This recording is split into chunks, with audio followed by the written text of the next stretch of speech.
All righty. So welcome to another Kid Writes interview. I've been doing a lot of these this Halloween, and now we have another fantastic horror writer, Elaine Pascale. What is the name of the new book you've got coming out this spring again? Oh, that is, well, I'm calling it Thin Contract. And up until last week, my publisher was calling me that, but then he messaged me and said he'd like to discuss the title. So Oh, it may change, but the Thin Contract. man, titles are, I think, the hardest part of writing, and nobody talks about. Mm-hmm. Could you tell us a little bit about yourself? Well, I've been writing forever, since I can remember, even before I could write. Always horror. I've always loved it. I lived in New England for way too long and now relocated to Florida, where I'm very, very happy amongst my people, crazy Floridians. And now my children are grown and out of the house, so I have more time to dedicate to fun things like writing and being on podcasts and that sort of stuff. All right.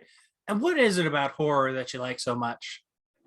I just find it very cathartic. I know there's been a lot of articles written about that, but it's true. I find it when I'm feeling stressed or anxious, watching a horror movie or reading a really scary story and sort of getting those feelings out in a safe, controlled environment really helps to manage those feelings.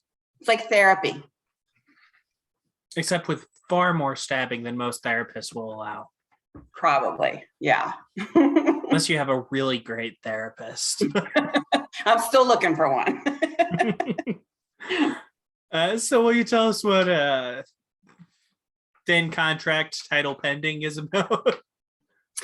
It is sort of like a Real Housewives on steroids type of story where the housewives are even darker than you imagine. There's, drugs, prostitution, murders, and it's one of them has been hired to write about these series of murders, but she's trying to tell it in a way to protect people that she cares about.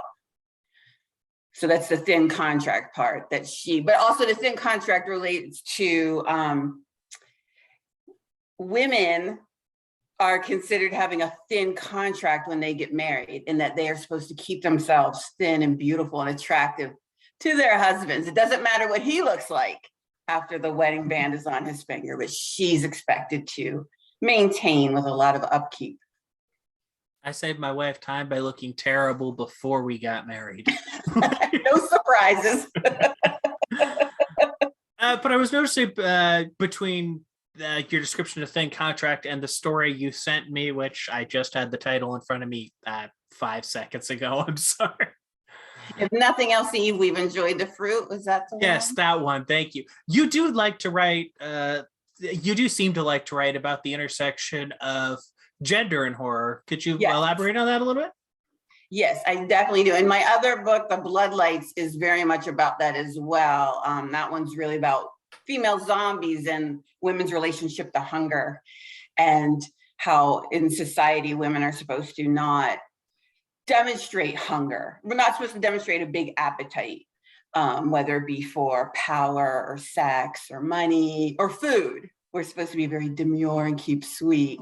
So what happens when women are carnivorous monsters? And then if nothing else, even sort of the same thing. I would say they have a bit of like maybe a feminist slant to them. I guess, for years I fought against, the write what you know mantra, and I tried to sound like Clive Barker, and I probably didn't pull it off very well. He's a beautiful writer, but he's not he and I are not the same writer.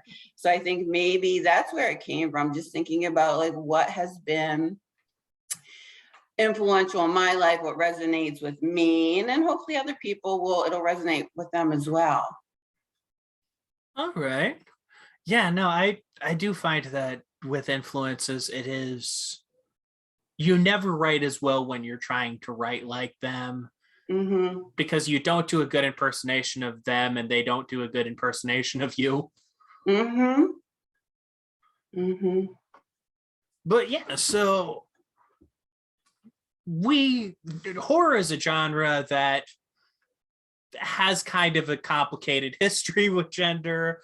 You've got the virgin always survives and the cabin in the woods stories. You've got my mind just decided to shut down on me. I'm sorry, I have a 2-year-old and a 6-month-old. My brain just Oh and my goodness. ADHD, so it's Well, just talk about horror. God love you. No, horror has always been sort of considered a little misogynistic and a bit of a boys' club, whether you're talking about writing or whether you're talking about film. The funny thing in writing is that the original popular Gothic writers were mostly female. And, so I don't know where we get this idea that it's a male genre. I mean, I don't know if Stephen King kind of helped with that or what happened with that, but it is sort of a misogynistic genre. And it's interesting to see how contemporary writers and directors are playing with that. We see more final girls now who enjoy sex and who smoke pot and drink. They're not the chaste virgin anymore. And it's okay that they survive, even though they like things that they're not supposed to like. So it is interesting. And in the horror world and the writing, well, no, it's not just writing. We used to have a Women in Horrors Month, which was February. And we would take time to celebrate women writers and women directors. And then they decided that they wanted to expand that as like it's a year round, like let's celebrate each other all year. I know it works as well in practice. No, Michael, it doesn't. Yeah, I can't keep that momentum going all year round. I would love to be able to champion people and cheerlead for them all year round, but cheerleading takes a lot of energy. And when I had a month to really focus it, I could do a really good job at it, but now I just it slips my mind. So, yeah. Yeah, I mean, when it's every day, you've got to live your life somewhere in there. Yeah, absolutely. So you had mentioned, like you've talked about how your publisher right now, you're dickering over the title and trying to figure out that. And you talked a little bit when we chatted earlier about your editor making a note to you. So could you talk a little bit about what the collaborative part of writing horror is like for you? Well, this book, the collaboration has been different than any I've experienced, and it's been phenomenal. Normally the editing process is a lot of like line edits and punctuation, grammar, and then you kind of like accept all and the track changes and send it back and you're like, whoo, that's done. This time around, the editor really liked the story, really cared about the characters, and asked me a lot of insightful questions about like, well, why would this person do this now? Or does this seem in character? Or, why are they saying that, just really. And at first I was a little like, are you kidding me? I have to think about this because didn't I sell you this book and now it's not mine? You can do whatever you want with it and let me move on with my life. Because you know how it is, by the time you get to that stage, it's been years, since you've even thought, people think that like when a book's published, you just wrote it last week. No. It took a long time ago that I was writing this and working on this. So I had to really dust it off and dust off my brain. And I wanted to give those questions careful consideration. And I'm glad I did because they were thoughtful. And I like the book more now. When they bought it, I was kind of like, yeah, whatever. And now I am much more invested in it myself, which will make the marketing easier. As you know, a lot of the marketing falls on the writer's shoulders. So much. And so now that I've had to really rethink it and draft it in such a way that I like it even more, it's going to make it easier on my part to champion it than it would have before. So I'm grateful that this person took the time, didn't just look for, commas, but really took the time to really think about it and give me some really thought-provoking questions. So is it a different publisher than some of your earlier books, or yes. were the others self-published or small publisher? No, I have never self-publish, and I just don't have the energy for it. It seems like it's a lot of work. I don't know that I can do that. And my hat's off to people that do that, because I don't have it in me. Once I've written something, I'm like, I'm done. I want to like walk away from it. So I've had just indie publishers who've been publishing my work, and it's always been a fantastic experience. I've never had a bad experience with a publisher. I don't think. I'm trying to make sure before I say that. No, I haven't. It's always been a really wonderful experience, but they are indie publishers. And as I said, then it kind of falls on the writer to really help with the marketing and getting the word out about the book, which many of us don't have business backgrounds. And that's like a whole other job. Yeah, it really is. Out of curiosity, because I'm running into a lot of school teachers and a lot of marketers, actually, as I do these interviews. What is your background?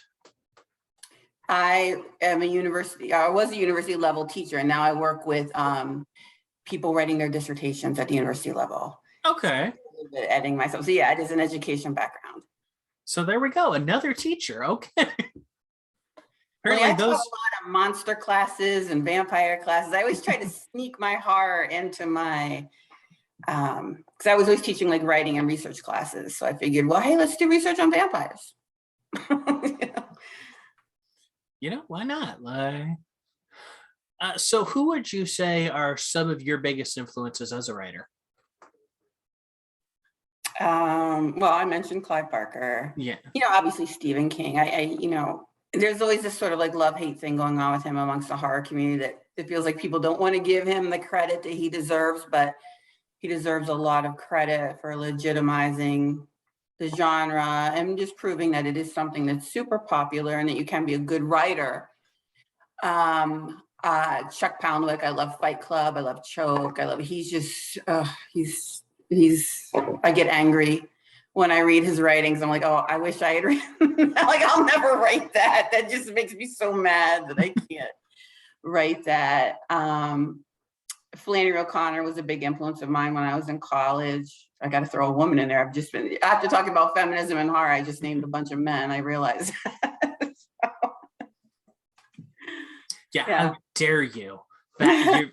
You've set women back at least, I don't know, 3 minutes. Sorry.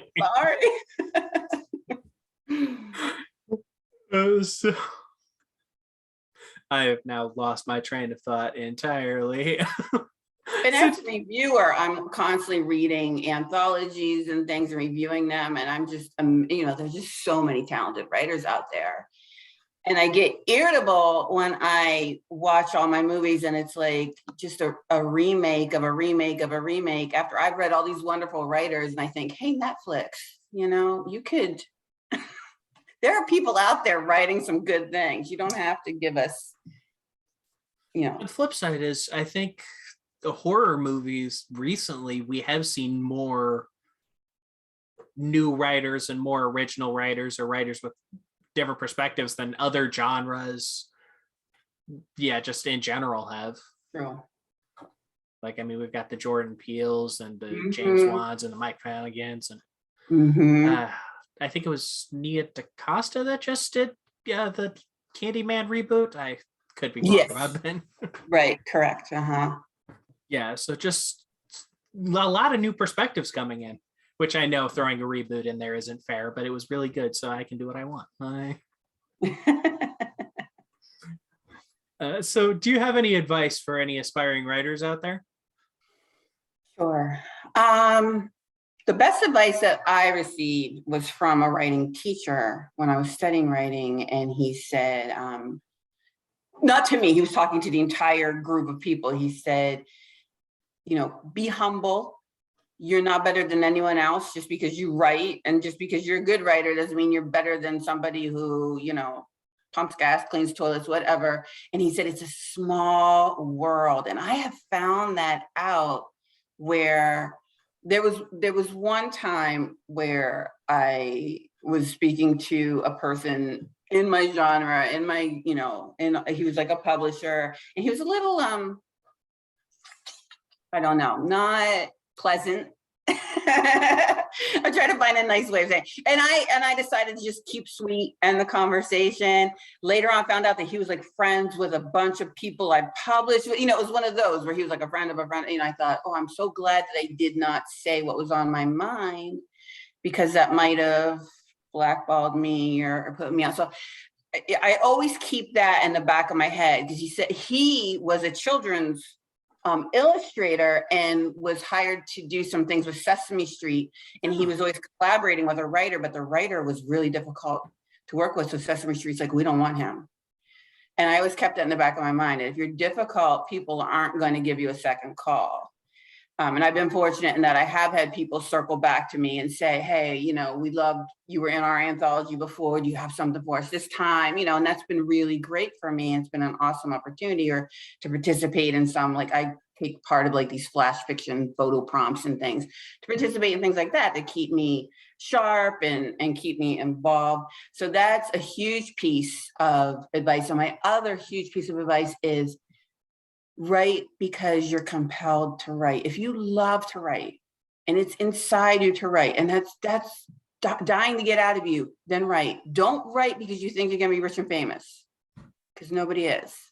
I have friends who have sold movies to Netflix and have, you know, have big name director, and they're still teaching during the day or doing their day job during the day. You're not going to be a millionaire. Only J.K. Rowling and Stephen King. That's about it. So don't do it for fame or money or prestige, or you think it's going to be easy and you can stay at home. Do it because you really, really enjoy it. And if you enjoy it, that's what you're going to get from it. And chances are, if you enjoy it, other people will enjoy your writing as well. All right. Well, now's the fun part of the video where you get to do all the marketing stuff that you love so much. So you've got your new book coming out, obviously. So other than, well, obviously Amazon, but are there any other places where your books are going to be available?